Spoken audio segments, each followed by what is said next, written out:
We're going to start out by talking about jQuery Selector basics. A jQuery Selector allows us to select objects or elements on the stage or the HTML file, and we can do that based off of their ID, classes, types, attributes, values, and much more. With basic JavaScript, you have to go document, get element by ID, and select the ID as well. Well, with jQuery, it makes it a little bit easier.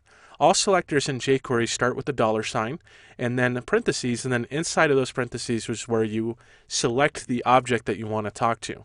Now, that object can be in a couple different ways. You can talk to just the document by saying $, open close parentheses, and then inside of the parentheses, you're just talking to the document.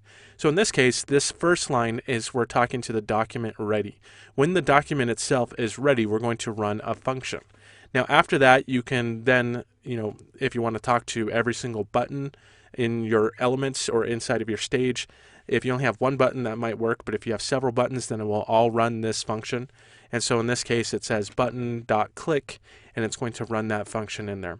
Now, the last one is we can also do it based off the selected name, the class name itself. And you can see inside of the quotes, we have a .section1. So we're just going to be talking to the classes that have section 1. Now, we may have more than one object that has the class of section 1, but it's going to talk to all of them. Or instead of the dot, we can do a hashtag if it's going to talk to just one ID. And if you have an object that has an ID and you want to talk to that one object, then you can do that as well. So in this demo, what we're going to do is we're going to review the page loaded event. Now, this is a JavaScript page loaded event that runs as soon as the page itself is loaded. And then we're going to select section 1 that we've created in our files. And then we're going to hide section 1 using jQuery. And so that's what we're going to do in this. Let's go ahead and get started. And we're just leaving off from what we had in the previous files. And so you can either download the demos in this section and then open up in section 1, you can open up the 0 start. I'm going to come in here and just open this up inside of Sublime here. And then I'm going to come into the index.html file. I like to have that up just for reference, and so I have the basic structure there. But I'm going to come down to where it says body. This is the body tag. And then I have an onLoad event that's happening. And I'm going to call a function with open close parentheses. I'm going to call a function called page loaded. Now, this is plain JavaScript. This is not jQuery at this point. So I'm going to come into my JavaScript file, which is under the JS folder. And then I'm going to go into interaction.js. And you can see there is my function right there, page loaded. And this is how you run a normal JavaScript event or a function. And so I'm going to say function page loaded, open close parentheses, and then open and close curly bracket. Now, the code I want to run goes inside of there. Let's just make sure that this is working. So I'm going to type in alert and then open close parentheses, open close quotes.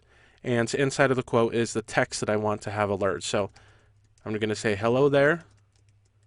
Save that, and now let's go ahead and preview this. So I'm going to hide that, open up my folder here, and then open up the index.html file to preview this. So you can see as soon as the page is finished loading, it still had to load. The animations kind of ran before, but you can see that it says hello there. It alerted that. So we're good to go there. I'm going to go back in and switch to the code. All right, so let's go ahead and delete that alert. We no longer need that alert here, but we're going to talk to section 1. If we come back into our index.html file, you'll notice that I added a class of section 1 to this first column, and I want to talk to just that column. I want to hide that column. So we're going to use a jQuery selector to be able to do that. So the first thing you have to do is type in a $, then an open close parentheses, and then open close quotes. And now inside of there, I talk to section 1, so it's a class, which means that I have to have that dot. And so I'm going to say section 1. Then I'm going to use a jQuery function here, so I'm going to say dot hide, open close parentheses, and then end that with a semicolon. That is a jQuery event or function that basically is set up by default so that I can just call on any object that I'm using to select that jQuery, the jQuery selector. I'm going to come into the index.html, and I'm going to show you that I have already attached the jQuery code. When I use Bootstrap, I have to use jQuery, so I have that already attached here. But if you are starting a project that does not have a jQuery file attached, then you'll need to make sure that you download the jQuery file and you attach it as well. All right, so let's go back into our browser. Let's go ahead and refresh this, and you'll notice that that column has now disappeared. So it is no longer there. We've selected that column, and we told that column to hide. So that's how jQuery selectors work. You basically talk to the class or talk to the ID.